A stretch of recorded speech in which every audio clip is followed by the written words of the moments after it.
हमारा ब्रह्मांड तो 13.8 अरब साल पुराना है, लेकिन हमारे पृथ्वी और उसी के साथ ही हमारे सौरमंडल का निर्माण ब्रह्मांड के बनने के बहुत बाद में शुरू हुआ। आज से लगभग 4.6 अरब साल पहले धूल कण और गैस के ठंडे बादल, जिसे निहारिका नेबुला कहते हैं, 4.5 अरब साल पहले एक चट्टान का विशाल गोला एक तारे का चक्कर लगा रहा था। इस पर कोई जीवन नहीं था, चट्टानों की बारिश हो रही थी। फिर इस गोले ने एक ग्रह का रूप लिया, इसका एक चांद बना। इसका तापमान अत्यधिक था, ठंडा होने पर इसकी ठोस सतह बनी। 3.9 अरब साल पहले इस पर आग की गोलों की बरसात हुई।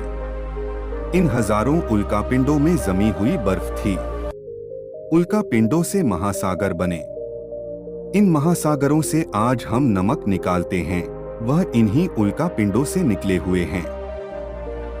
यह उल्कापिंड 20 मिलियन साल तक गिरते रहे थे, इसलिए महासागरों में इतना पानी है। इनकी वजह से पृथ्वी पर नाइट्रोजन आई, लेकिन जीवन फिर भी नहीं था, क्योंकि ऑक्सीजन नहीं थी।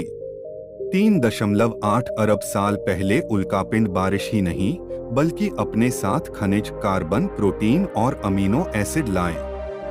समुद्र की गहराई में जीवन का नया बीज पड़ा। मिनरल प्लस केमिकल से जीवन बना। पहले एक कोशिकाएं जीव, जिन्हें बैक्टीरिया कहा जा सकता है। 3 अरब साल पहले यह बैक्टीरिया इतनी बढ़ गए कि जुड़कर पत्थरों जैसे बन गए। यह सूर्य की रोशनी में भोजन बनाते थे। इनसे ऑक्सीजन बनी।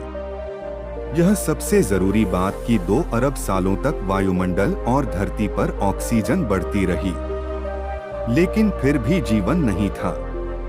फिर धरती की सतह में हलचल होने लगी, जिससे महाद्वीप बने।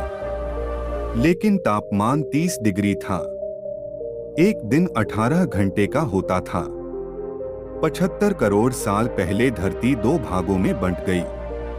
ज्वालामुखी विस्फोट से कार्बन डाइऑक्साइड निकली और बादलों से अम्लीय वर्षा होने लगी।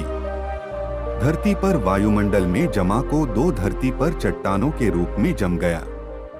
वायुमंडल सूर्य की गर्मी नहीं रोक सकता था। अब आइस एज बना। 54 करोड़ साल पहले धरती का सारा बर्फ पिघल चुका था और ये कोशिकाएं कई तरह के जीवों में बदल चुके थे। समुद्री पौधे, समुद्री जीव विकसित हो चुके थे। यह मल्टीसेल्यूलर प्रजाति थे, जो कि एक कोशिकाएं जीवों से विकसित हुई थी। इन्हें पिकाया कहा जाता था।